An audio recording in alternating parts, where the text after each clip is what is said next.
Coming up on this special bonus episode of Flirtations, I sat down with Donna Davidge, owner of Sewell House Yoga Retreat, and someone I know personally from my time at the Sewell House, where I completed my 200-hour yoga teacher training.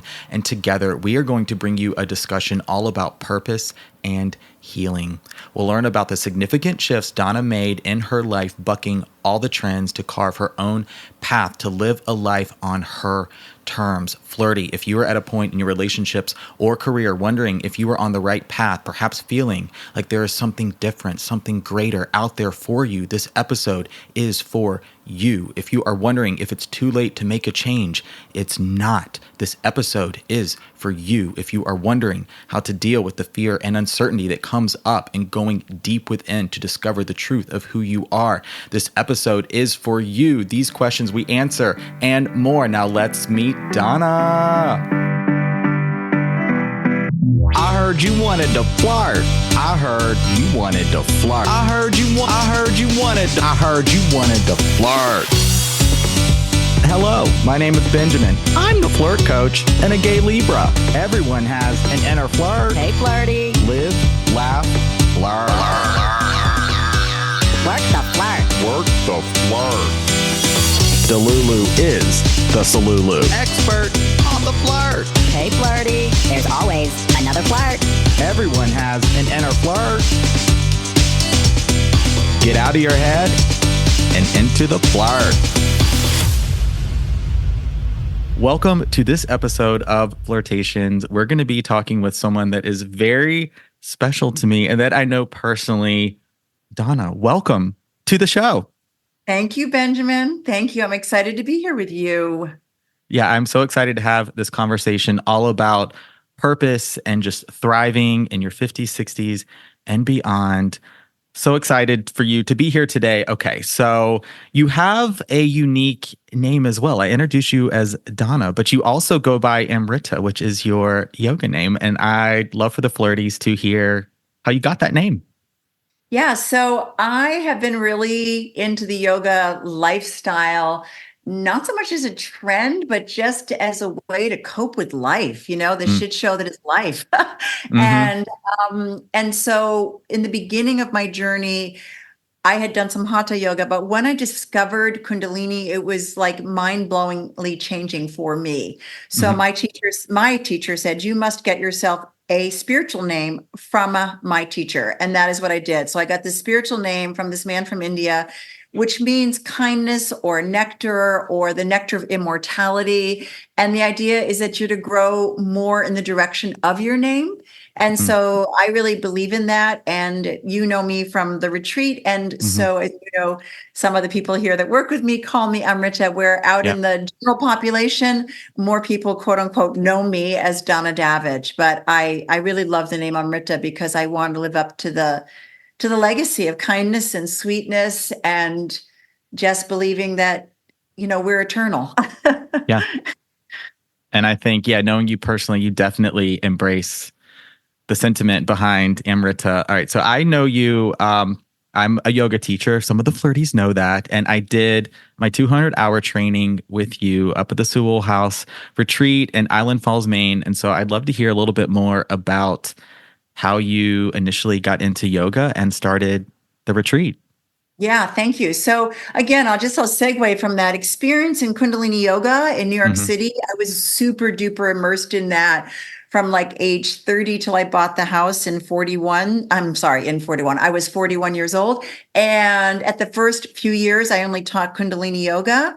And then through just loving yoga and some of the healers within that movement, I realized I needed to become more integrated than just what Kundalini yoga offers. So I started studying many other forms, not knowing they'd be popular, not knowing I would teach them. So not only did it serve my personal growth, but it has ended up making me be very viable in the new world of yoga. So it was pretty much kind of just following my instincts in my personal growth. And I think sometimes your thing is about flirtation and relationships. And so it's about yourself. And a lot of times working on yourself comes across as narcissistic or self-centered. But honestly, I think yoga is a way to help you know how to deal with the world and with other people, whether they're personal relationships, professional relationships, blah, blah, blah. So I was doing yoga. My ancestral home was going on the market and going to get sold most likely outside my family. And my family has a history of healing in this house. Theodore Roosevelt was healed of asthma. Some of your younger people may not know who he is, but he was a very famous president. Yes, he was a president. He was a president. And so there's really a history here of nature healing you and friendship healing you, and coming from different backgrounds, especially today with the internet, you can meet people all kinds of ways that come from a different world than you. And how do you viably relate? So I feel like yoga has been a tool for me on self-healing, still working on that one, helping other people in their self-healing, and then as a result of that, functioning better in the world, even though we still make mistakes along the way, even though we still have lessons to learn, even though we still make wrong choices. It helps us. It's a tool so that we can be viably in this really fast changing time that we're in. When I started the retreat, having a website was a big deal. And the last couple of years, honestly, what's more of a big deal is getting someone like yourself to talk about the Sewell House, someone who's a quote unquote influencer, or to increase our social media presence. So the world of yoga retreats has really changed. Luckily, you found us. And I sure did. So that's my yoga journey. It continues on, right? Yeah, and I'm reminded now of the logo that's on like your mugs. It's simplicity in a complex world, which is so much of what I learned from you and about what yoga is, of being more and doing less, embracing the experience, using it as a tool for self-awareness, for introspection, and also for navigating your interpersonal relationships. It's a great tool for discovery, not only of yourself, but for how you interact and move through the world too. Yeah, beautifully said. I couldn't have said that better. And oh my gosh. Smooth brain today. Yeah, no, that was beautiful. And I mean, I know that yoga, for a lot of people, they start out just because, I've heard about yoga. And then they get into it and learn what you just said, that it's really a tool that helps them when they're going through, because let's face it, not only relationships challenging. Many years ago, when I was trying to be an actress, I was in therapy, and my therapist was like, relationships are the hardest thing that you're going to be dealing with. But like the world is challenging, just maneuvering the world, our life situations. And so I think that yoga is just really a valuable tool on so many levels. And as you know, because we studied it in the training, you don't have to get into this, but the encyclopedia of yoga is Patanjali's Yoga Sutras, and it's all about our mind. Yes. How does our mind handle the challenge of a breakup or the wrong choice or catastrophically having a trauma in your family or at work or in your finances? How do we deal with that in this day and age where things can change so quickly? Well, come back to this ancient tool because it is timeless. Yeah. You're bringing back some memories, sitting around the kitchen table or on the front porch, reading the sutra, trying to figure out what in the world are we talking about? Oh, yeah. Oh, totally. Totally. I remember in, I think it was Yoga Unveiled that I show you guys. It's a history. And a very young Rodney Yee, who's a very famous yoga instructor, he was there saying, every time I read the sutras, I understand how much I don't understand, because our mind is like, it's so layered. But don't give up on understanding, on doing the best we can to understand. I mean, I have moments where I get very down on myself still and very discouraged, but I have these tools to say, you get back up again and you work on that mind, you get those cobwebs out of the way and you work on your consciousness is what we'd call it, or as you call it, awareness. That's all you can do in the end. That's really all you can do. It doesn't do you any good to drink yourself into misery or drug yourself into misery, or all the tools that, they can drown your sorrows for a moment, but they're not going to help you get through it and process it and come out the other end. And I believe in that so firmly, as I think you know. Yeah. And it's all a practice, and it's one we keep coming back to, and just having the patience with yourself. Like I taught a class a little bit earlier today, and it's not about what the person next to you is doing or even what you were able to do yesterday or last week or last month. It's where are you at today? What are you able to do today? Meeting yourself where you're at without that judgment, without that criticism. And yeah, Patanjali talks about it's the fluctuations. Like I always think of the image of the pebble skipping across a lake or a pond, and it's how one thought can have that single moment of impact, but then ripple out and create a wave if possible. I mean, it's possible. It's absolutely possible. I mean, I've been there. Oh my gosh. oh, for sure. I mean, the night I got up here from New York City to transition to Sewell House, I was really tired from the drive and everything. And I lay down. I thought, well, all I need is a good night's sleep. And my mind was just thinking about all the things that I need to get done here. And I didn't even realize it would impact me like that. And then I was, of course, didn't sleep very well. And then you got to make up for it. And then you got to get back on track. So our mind is what they call that monkey mind. And you're absolutely right. It's like a lake where you have that stone and, you throw the stone or you skip the stone and the ripple, because I had no idea my mind was going to ripple. I thought I was so tired from that drive that I was just fine. Gosh, yeah. Oh, I can so relate. All right. I'm so curious to hear now because as we really talk about purpose, and we're going to revisit this conversation in a few ways. I like to give people different ways of thinking about it. And you found yoga at 30. And so I know just from my experience, like I am in this new phase of my life in my late 30s. Here I am at 38. And for a long time, when I was in my 9-to-5 in my office job thinking, right, it's the opportunities have passed me by. I'm seeing my peers and my colleagues get the raises and the promotions and having the relationships and the marriages and the families. And I'm feeling lost, stuck, like I was left behind. Like I'm just absolutely, completely stuck. So for the person that is maybe hasn't quite found their purpose just yet, feels like it's too late. It's not too late. I want to really hear your take on that and how you discovered something so important. Yeah, later in life. Yeah, it's never too late. And listen, I never knew that at 41 years old I would purchase this family home. That's really my start. It wasn't so much the yoga. It was like this has been where I have poured my passion, and I've created a business at age 41, which some people in your age bracket would say, "Oh, that's really old." But what I also want to refer to there is two things that have come up to me that I don't want to take up too much time on it, but there's a new syndrome where some young people are making a lot of money and they do have the families and they can retire. And guess what? They are finding that they have to go back and do something. So for those people like yourself that haven't found your perfect partner or you haven't had children yet, and the person that mentored you that I introduced you to in the, Brian. And Brian late bloomer. Brian was in a dead-end relationship. He finally gave up the relationship. He got married, and now he's adopted a bunch of children. He's happily married to another man. And, it's never too late. And, one of my friends, because I love to write, and she's passed away, but she gave me an article once about someone who wrote her first book at 96 years old. Wow. And it was interesting because, today I was reading, because I subscribe to Business Insider, and I was reading, it's really helpful for me. That's where I understood this syndrome about these people that are successful that still haven't found they need purpose. So those of you who feel like, oh, I don't have, like my retirement savings isn't there yet, or, blah, blah, blah. Don't look at it that way, because these days things can change so quickly. I agree with you, Benjamin. The main thing is I was a seeker. I was a searcher. I've lived unconventional my entire life.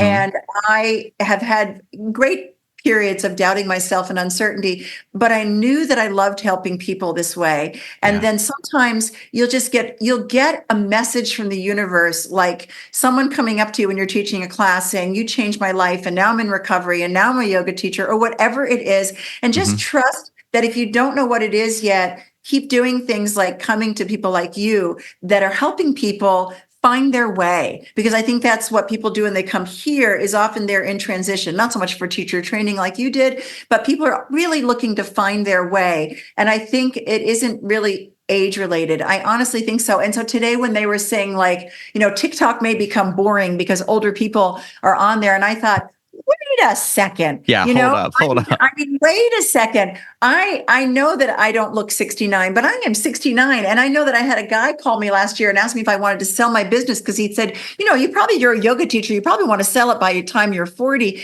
Well, that's again, those people that are making the big money out of yoga or out of whatever it is they are, Wall Street or whatever. But look at one guy who's 35 years old, just dropped dead on Wall Street. And that's been across the news. It's not good to get into a field just to prove to the world that you can do it. And then, you work yourself to death. So find a balance, go take those freelance jobs and do what you need to do if you have a passion. And if you haven't found your passion yet, don't give up on it. I mean, I am not discouraging people who want to go into a regular job and get smart with that. You know what I mean? And manage their finances so that maybe they can ease up a little younger than other people. I mean, just plan your life, make a map, and know that the map is, as I say, God laughs at your plans, but don't be absolute. I mean, things change all the time. I don't know. Does that help what I just answered you?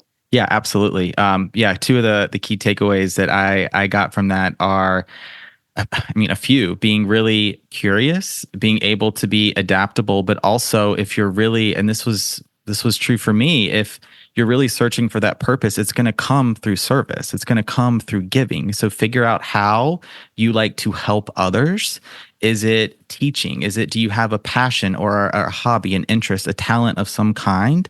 And then how can you support others in a way that is going to align with who you are and your values? And it's being really curious and exploring that, no matter how old you are, what stage of life you're in, what previous experiences you've had. If you're in the job and it's just not working out, if you're in the relationship and it's not working out, it's like how we always end yoga in sleeping baby pose, I call it. It's that opportunity to always begin again. Yes, rebirth. Exactly. And I think, so much of the changes we're going through can be so radical right now, whether it's losing a job that really meant a lot to you. And I know people that have good jobs that are afraid every day they go in because they do these unpredictable layoffs to people that are really good at any age. Yeah. And because I don't per se work in the corporate world, though I work for corporations in New York City as a yoga instructor. I just think that you have to have those tools, and that, when you're in a relationship that isn't working. Someone just said that to me the other day, and she is about your age, probably younger. And she goes, my boyfriend just took me to look at engagement rings the other day. You got to be really honest with yourself. She is not feeling like she is fulfilled, and she is still seeking. And she's someone who's had an association here at Sewell House. So she feels the vibe here. I don't even really think about that too much until moments like this, that we are living examples of living your inspiration. And that doesn't mean that there's any guarantees, but you're serving in a way that works for you. Every interaction you have, don't look at it as what it can do for me. Look at it as how you can make that person's day better and make a real human connection. And out of that, sometimes comes the most unexpected opportunities. I don't look at it that way, because the majority of the times it doesn't, but believe me, it can. And those are those magical synchronicities that can happen just because you've connected to them. And by the way, you know where that happens for me in New York City? Where? At the dog park. People don't know me as a yoga teacher. They know I'm a yoga teacher, but I'm still living that life of love and service to people and trying to make their day higher and happier. And one of the guys called me like the cheerleader. And out of that, I get great information on things I need to do, like a lawyer I needed for my apartment or a renter at my apartment. I mean, like all that, just out of being a loving, kind person. Yeah. So, this look at your job, like you said, look at your relationship. Are they serving you? And are you serving in them in a way that fulfills you? That's the question, isn't it? The big questions, yes. Sure. Really embracing here a lot of the elements of the flirt. I talk about it. Yeah, it's an act of service. It is that exchange of energy. It's that not trying to get something from someone else. It's not making a connection with a specific objective, a result in mind where you have that expectation. But can I put, perhaps a smile on someone's face? And I, in the process, put a smile on my face as well. And maybe learn something you never truly know. No, and you may also have that relationship. I mean, this is silly, but now I'm starting to watch Bridgerton again, and it's Yes. about they're really good friends, and you can see that they have this major thing going on. They're probably going to get together, and so a lot of times, just being of service to a friend, or meeting the friend of a friend, may be that perfect partner. But when you're not looking at it from that perspective, I also think that you're right. I think that some people in the world don't understand, people like this. And to me, this is the way to be open. And yes, sometimes people can walk in and walk all over you because you've made a wrong choice or you're misjudged someone. But in the long run, I think it's just less closed-minded. And therefore, don't you want to be with someone who's like that? I do. I mean, I was married and did not work out my second marriage. But what I relish about that I still have with that man is that, Marianne Williamson once said that you're intimate with someone and you can't be friends with them again. I do that. A lot of people cannot do that. Boy, do you lose something. Boy, do you lose something. And that's just me. Okay. So like Kent and I are very not in touch a lot, but when we need each other as friends, we're there. And so I think you just have to, that's another thing. When you're in a relationship and someone's jealous and they don't want you talking to other people, do you want to be with someone like that? No. So I have a question now that comes from Flirtstagram as I pulled stories, and I think we've had such a great conversation on purpose thus far. And now speaking a little bit to the fear, and I am so excited to hear your response to this, to the person that is right. The relationship, perhaps the job, the path you're on just isn't serving you. It's not personally fulfilling. You're feeling that energy inside you. A change is coming, exploring what that change might be, but that fear. How can we start to overcome and work through the fear a little bit? Okay. Well, let's do it. I might call myself, though, that's funny. I might call myself a fear expert, Yeah. I mean, seriously, a lot of things I've done in my life, and I think you read my memoir. I don't know if you did, but I left a marriage. I left a really good career, and I ran off to another country. And a lot of people said to me, "Oh, that took such courage." No, Benjamin, I was, if I can say this, scared shitless. Yes, but you there may. was something inside me that was unfulfilled. And sadly, I had a really nice career. I enjoyed working with nutrition, which I have a master's in. I had an amazing husband, and my first husband, whose last name I still hold. He was nothing wrong with him, but I was not happy inside myself, which people can be in a job and people can be in a relationship. And then so you have to see, and even if it isn't the job or the relationship, which it wasn't with me, I still had to bite the fear, in the butt. And I was really not very, I was a mess. I'll say that. I think when you step out of your comfort zone with the fear, but when I look back on it, I had to do it. And I went through a lot of different experiences that were pretty wacky because I wasn't yet in my place of, and I'm not sure, honestly, I'm even still there, but I'm just more there. I wasn't in my place of knowing myself enough yet and holding the space of not giving my power away and really being desperate and needy because I switched over and wanted to be a model, in my late 20s. And I'd been told I should be a model when I was younger. Yeah. That's okay, because what I'll say about that is, no, I didn't have a major modeling career, but yes, I had some amazing experiences, met some amazing people. I've never been so poor in my life financially, but somehow you make it, I mean, you go through the fear and then you evolve into the direction you're meant to take. Now, let's say your direction's different and you want to jump off and you want to create a job, like your own business or something, and there's still going to be a lot of fear. I once heard a quote, and you maybe have heard me say it, I think it was in Reader's Digest, but fear is excitement in need of an attitude adjustment. So just know that, you're excited. I mean, that's also me. The night that I came up here, I'm excited to be here again. I love this house. I love doing this. But there was also the fear of, am I going to get it all done? Am I going to be getting what I want to get done to serve the guests in the way I want to serve them? So you have to go forward knowing that it's a combo. It's not all fear. There's excitement in there somewhere. Yeah. It's a fine line, that energy behind fear and excitement. Yeah, and I can relate to a lot of what you said, and I remember that quote from from Reader's Digest. I think about it sometimes as I left my office job now a little over 2 years ago, and we're still it's messy. It is Yeah, a lot of this you know, transition is messy. Hmm. that's well put, and again, I was on a little thing with a singer named Wah, who used to be in Kundalini and now she's elsewhere, and she's an older woman like myself and gracefully gorgeous and all that, and talks very calmly, unlike me, who's very passionate and, whatever.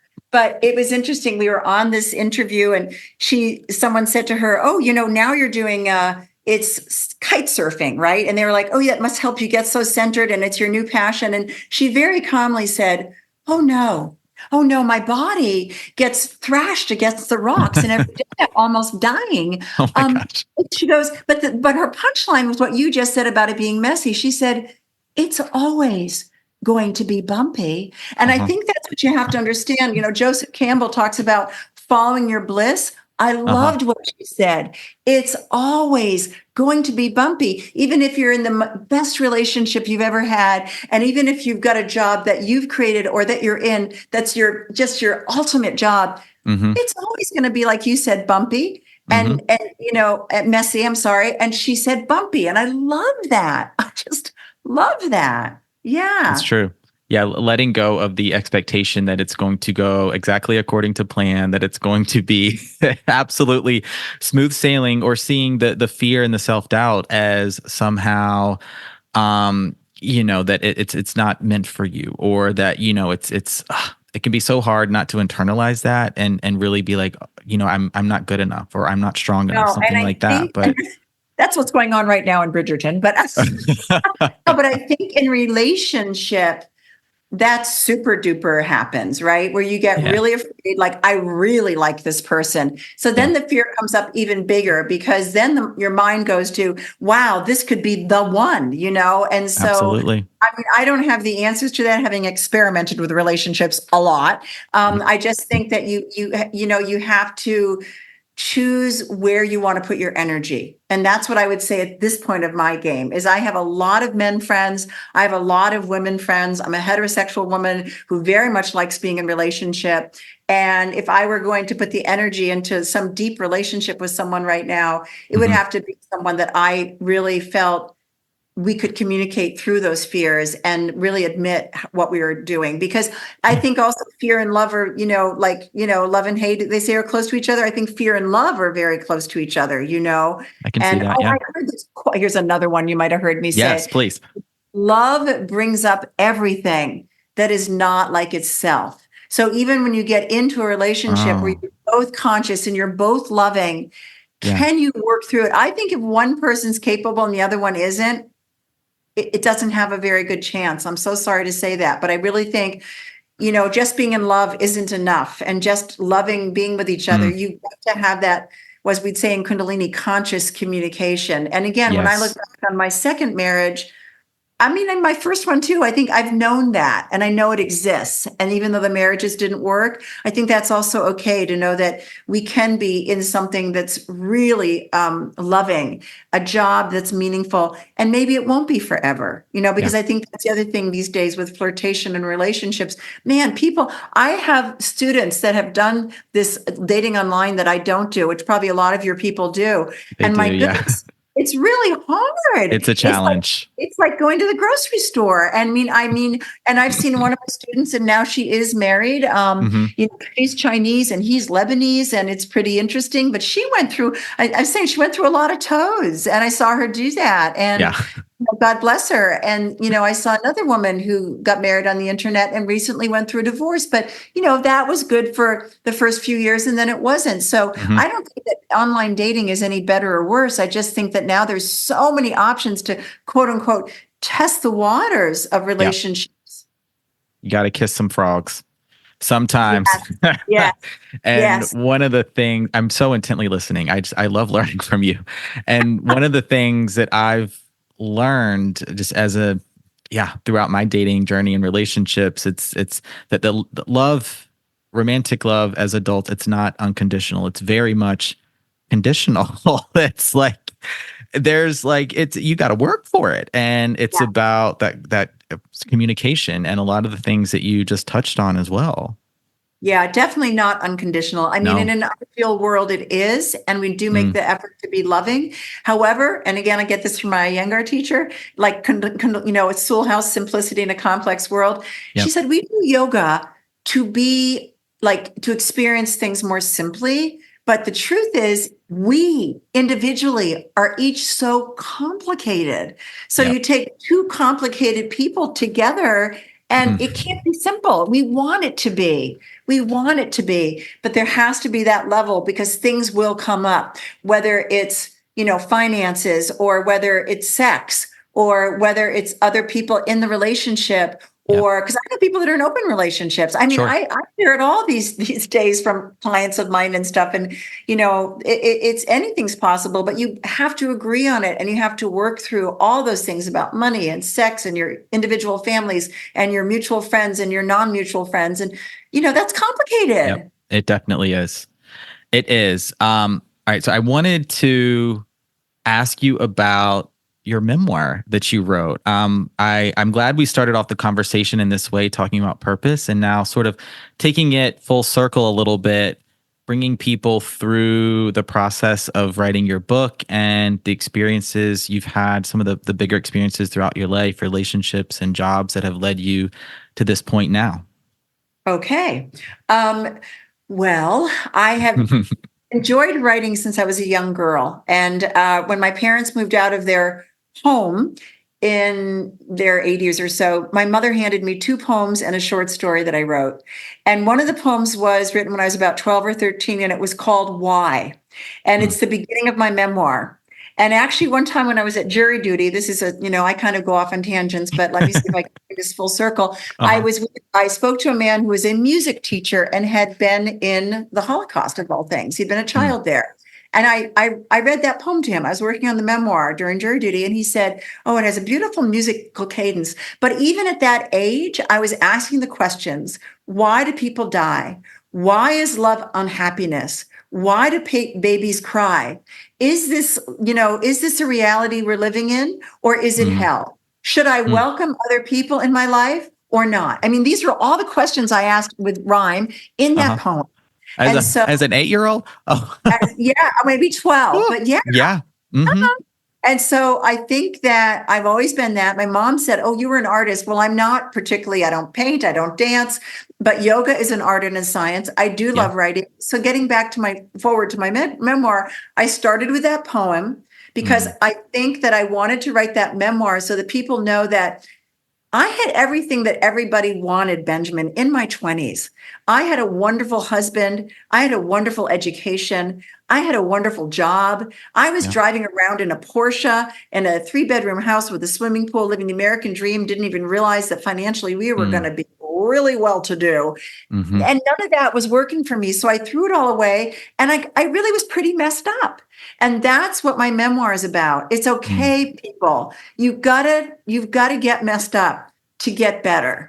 And so if you're sitting on things like you feel guilty about in your upbringing or shame in your upbringing, or you may not even know yet, mine wasn't per se incest, but that's a big one where people are sitting on it and they don't realize it. Mhm. You've got to delve into those things. And by the way, when I was living as a Europe, being a model, I was just, being promiscuous and having fun and taking drugs and drinking booze. And, I'm lucky that I don't have an addictive personality in that manner Mhm. because that was my way of coping. And I now know that wasn't healing me. It was Mm. fun, but I Yeah. wasn't facing the stuff. So then when I came back, I think that's why, even though I dabbled a little bit in hatha yoga in college and in my 20s when I was a nutritionist, but you're right, it really hit me when I was 30. That's all in my memoir. And I want my memoir to show people that we are multi-layered and that we can heal. And not that I'm totally healed. My mind only went up to 60. And I've had some major crap come down the road since I'm 60, but it ended at my 60th birthday because I needed someone to see the journey. And I had started it not with the intention of, of finishing it at 60. I'd hoped that I would write it much faster. But for Mhm. me, it took years. I think I started it in 2003, the year I got married, my second marriage. And my ex-husband was like, "You write well and you really need to write a book." And then I have to say that self-publishing is a tricky thing because there's so much to know about doing books. And I think that if someone came along who really wanted to do my book better for me, they probably could. But I think considering it's self-published, it's pretty decent, you know? Yeah. And when you do a self-published book, unless you have a huge platform, and you have a big platform, unless which I don't have a big platform per se, it's really true that I've got great reviews on Amazon, but those are people like my students in New York City. So it's not like I don't have a following, but I don't have what these days people are looking for, like 1 million people on YouTube or, Right. 405,000 on Instagram. And that's actually, if you want someone to publish you, that's what they're looking for. And so if my luck changes, that might happen sometime. But in the meantime, my message is there. And it really, I think it's a clever interaction of how yoga, because I do have bunions. It's a weird title. And bunions, maybe the title would get changed to be more interesting to the general public. But for anyone who reads it and does yoga, the messages are there of the tools of yoga, and then how I got into other yogas, but also my journey. Because for your listeners, I have one chapter on promiscuity, and someone said to me, I want to read about your problem, one of my relatives. And I'm like, yeah, but if I don't write about how out of control I was, how is anyone going to understand that I had to learn to not be looking for love in whoever I would jump into bed with? That wasn't going to get me healed, Right. And that was a long time ago. But I think, again, in this generation, not this generation, it's all generations now, that level of intimacy, where do you go with it? Some people expect to have sexual intimacy right away. Other people hold off. And I don't think there's a right or wrong on that. But when I look back, I think that my memoir is for people to know, if they did read it, it's okay. It's okay to have family secrets. It's okay to try to unravel those. Mine's called Untangling the Knots of Life. And then it's okay to, like you said, to take a while to heal. And then life's going to get better. And that doesn't mean you're not going to have some real bad crap happen to you. But life, if you have the tools, you'll be handling it better. That's what I think. It's a handle on life, Maybe that should be the name of it, the handle on life, my handle on life, Yeah, the memoir, The Balancing with Bunions. Yeah, it's called Balancing with Bunions, which really is a metaphor for balancing in the world. What is it that takes you off balance? And I literally have humongous bunions, and they don't hurt. So they look weird, but they just affect my balance. And luckily I do yoga. If I didn't do yoga, I'd probably be falling and tripping more than I already do over my big dog. But so I hope that, that's helpful to people. I think there are lots of amazing memoirs out there. Like I read Matthew McConaughey's, the actor.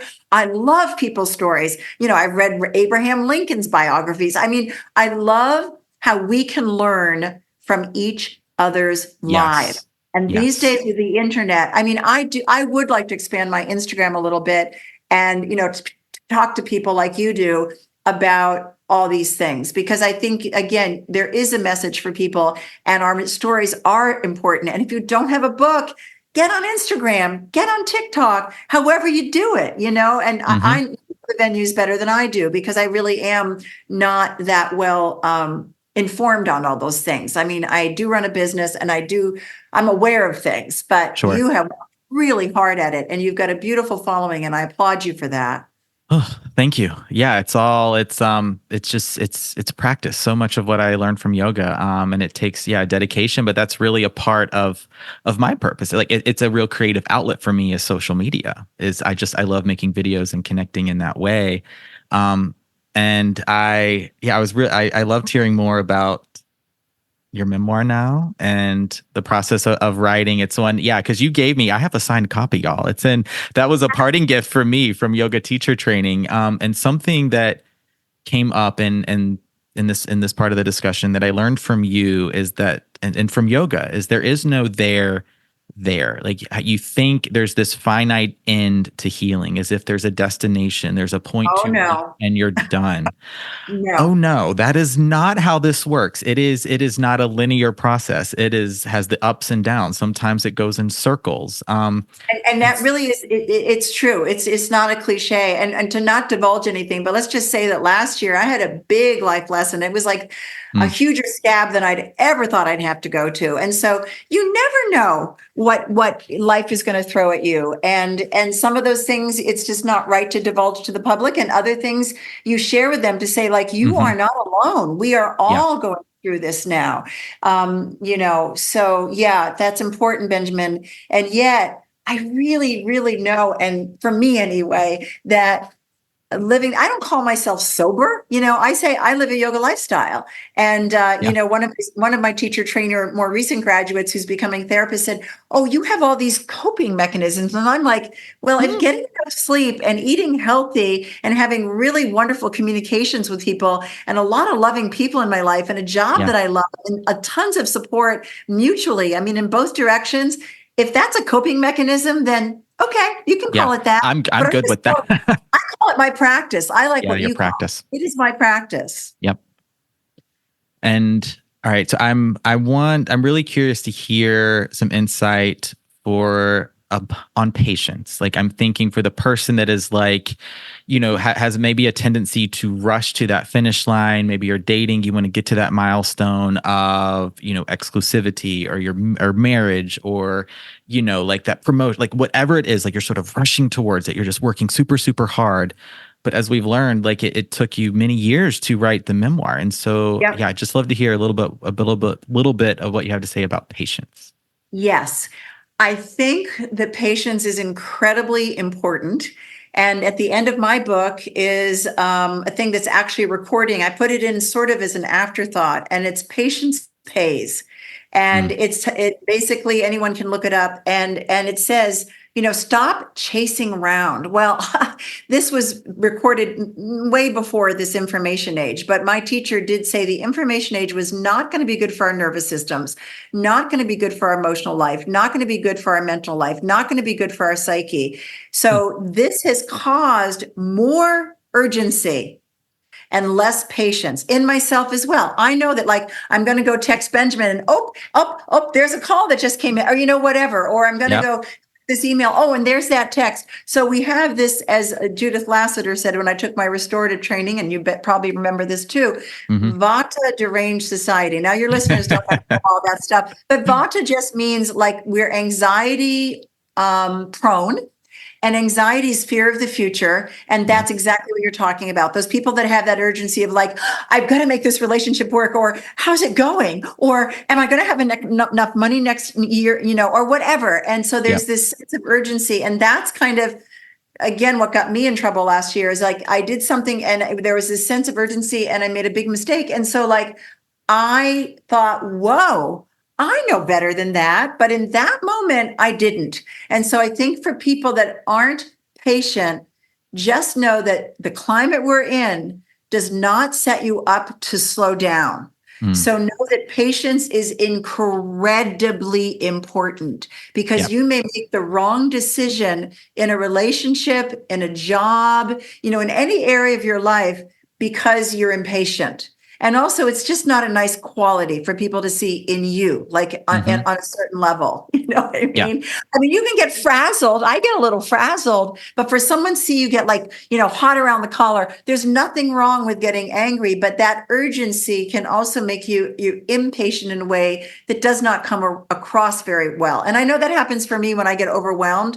I want to be calmer, and I just know that I'm on overwhelm. And that's why I go back to my coping mechanisms. Right. I was in a group yesterday, a bunch of women that have businesses, and a lot of them are middle-aged and up, and some of them are second careers, and some have retreats, and some are interior design, and they do all sorts of things. And we were each asked, what do we do to keep ourselves centered? And I was the one that said, I need my solitude. I am a very person. I love people, and I love animals, and I serve animals, and I serve, the Lake Association here, and this and that, and all these things I love. And how do I do that? This is what makes me patient. I know I need my solitude. And when I have my solitude, this is just me. I love music. I'm not playing music. I'm not playing the television. I'm not playing Netflix. That's another outlet for me, but that's not my solitude. So for the people that feel that they're not being patient, journal about the relationship. I did that when I was younger. I go back and I was like, whoa, I was going through all that. Don't throw it at them. Don't even throw it out necessarily to your best friend, because if you throw it to your best friend and you're not feeling good about them, or that, then they're going to be impacted on, how they feel about this person that you might be having potential. It's tricky, like staying more contained, I think, is the best way to be more patient. It's a challenge. For me, it's a big challenge. Yeah, it's a challenge. And I think that's going to be incredibly helpful. And I like to make the distinction too, that patience is not the same as settling. And sometimes it can feel like if, you're in a relationship that's not working out and you're just really being patient with it, it doesn't necessarily mean you're settling, like you're accepting a situation that isn't for you, but giving yourself that time to be with yourself for self-reflection and see, right, going back to what we talked about at the beginning is where am I putting my energy? And are my decisions serving me? Are the people how is it all working together? Yes. And I guess back to you and relationships and flirting, I think the question arises like, when is a good time to talk to someone about this and who? I know a lot of people go to therapy and all that, but I mean, I think you have to, that's another thing with patience is when you have something that might be emotional in a relationship that you have to talk to that person about, there's one of my favorite, it's a 3-minute meditation in Kundalini yoga. People can look it up. Meditation for a calm heart. Actually, I have it on my YouTube, but it's really good. 3 minutes, do your breathing before you get in with this confrontation, because everyone dislikes confrontation. However, how do you get through stuff that's uncomfortable unless you communicate?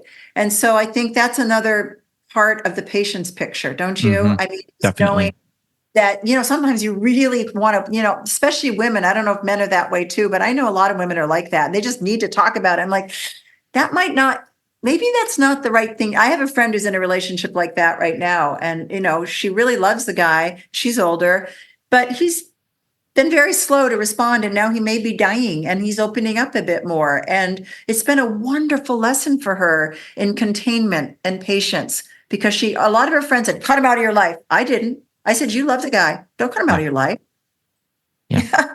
Just this is what he can give you, Yeah, I could listen to you talk all day. I really could. As we start to conclude the conversation, I think there's been so many amazing takeaways on purpose and on healing. A lot of what we've talked about is applicable to dating and relationships. And so if people want to learn more, they want to connect with you, how can they find you? Oh, okay. Well, so the best way, I suppose, to find me is through websites, which aren't as exciting as they used to be. But I have Donna Davidge Yoga, which is really just a calling card. I'm not very active on that, but they'd really get to understand me and know me there. And then also my soul child is Sewell House, which is where I met you. And so I think if people want to reach out to me, I do have things going on. I teach every Tuesday night, as you know, online, a Zoom Kundalini yoga class. I do have a yoga retreat that is open from Memorial Day to Columbus Day. People want to come to retreat. And if they don't want to come to retreat, I do have clients online. I have privates primarily, just that one group class. I have privates online. And as I've shared with you, some of my clients whose names I didn't divulge also use the process of my process that I've shared with you. And they'll tell me what's going on in their life, and we'll apply it to what type of yoga they might want to do. And what they want to get that day from me. And I'll literally do that. So there are ways. And also I have been more active on my YouTube channel. I was going to say the YouTube is fantastic. Got more going on there now. And that I think is under my name, Donna Davidge. And I think it's called Amrita Yoga, actually. That's Amrita Yoga. And I started it in the 2000s, more thinking about interviewing retreat guests. And then I realized just within the last year, no, that's not what YouTube is going to be a tool for me. I've been teaching for 40 years and I teach like 6 different types of yoga. Why don't I just have some fun? And that's what I've been doing. It's nothing fancy yet, but it's working pretty well and people are enjoying it and it's growing. It's growing organically. I don't really, have a SEO or all that kind of fancy stuff happening, but if you want to come visit and help me, you can. But anyway, but I'm happening and I'm enjoying it. And it's a lot of fun for me. I don't know if you saw my headstand one, but I just did a really fun headstand one where I'm doing all sorts of headstand stuff just off the wall. And someone wrote, if you're doing that for 5 minutes, it's like fun, you know? Yeah, and I'll make sure and link this all in the show notes. Yeah, if you're looking to incorporate more yoga, more mindfulness into your daily life, your YouTube is going to be a fantastic resource. I think it's going to be growing after this episode as well. Oh, thank you. Yeah. And if you're looking, it's doubled since last year. So, I mean, it's less than that, but it's doubled since last year. It's going towards 600 now. So, yeah. That's amazing. It's not easy. It's like, it is not easy. And I can speak from experience learning from you and spending time at Sewell House over the past 2 years. I've been there the past 2 summers. I did my yoga teacher training there. If you're looking to maybe deepen your yoga practice or develop a personal yoga practice for the first time, regardless of whether you're looking to teach or not, it's a life-changing experience. It really is.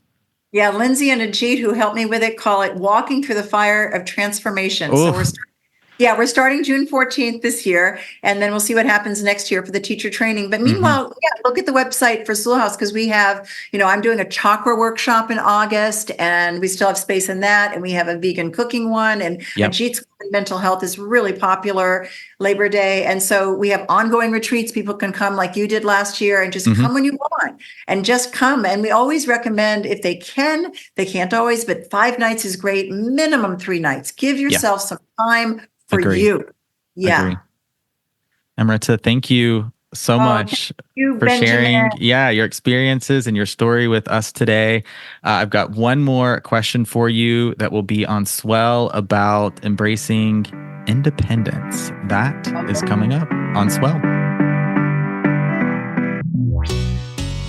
What do you think, Flirties, of that conversation? I'd love to hear your feedback. I know this is one that I've listened back through a few times, editing it and putting it together, and I am always picking up and learning something new. I so appreciate having conversations and going into real life experiences with storytelling. I think these types of episodes can be very validating and very affirming for many of us. I know that's been my experience, and it's been just an absolute joy to bring these episodes to you. Thank you so much for tuning in. For more, head on over to Swell. Until then, you can learn more about Donna in the show notes. There's a special discount code to check out the Sewell House. If you're listening to this episode in the summer of 2024, that means the code is active.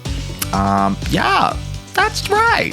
Thank you to my collaborators, Corey doing all the sound mixing and editing, Joey for the music. And if you'd like to connect more with me, I'd love that. Head on over to Flirtstagram, Flirt Talk, all that info linked in the show notes. Please rate, review, subscribe, share this episode with a friend, a family member, a coworker, a neighbor, helping to get the word out about Flirtations. All right. See you in the next episode.